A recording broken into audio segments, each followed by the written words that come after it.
Sa bayan ng Vicencio, Zagon, Zamboanga del Sur, hindi pa nakontento ang isang government hospital worker at nag-sideline pa ito sa pagtutulak ng shabu.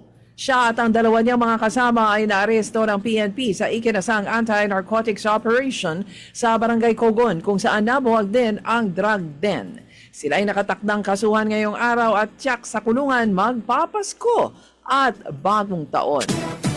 Sa Cagayan de Oro, huli ang isang lalaking umamin na napakalaki ng kanyang kita sa pagtutulak ng shabu sa lungsod.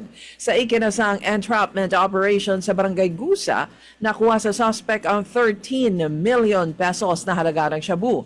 Ang suspect na kinilala sa pangalang Jordan ay sasampahan ng kasong paglabag sa RA 9165 ngayong araw.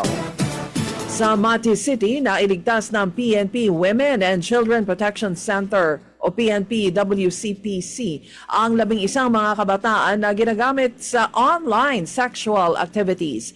3 katao ang naaresto at ngayon ay nahaharap sa kasong pang-aabuso sa mga kabataan.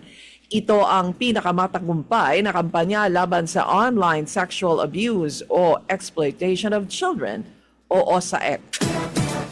Sa Digos City, hindi pinalampas ng mga magnanakaw ang seminaryo sa lungsod at tinangay ang cash at personal na gamit ng mga seminarista.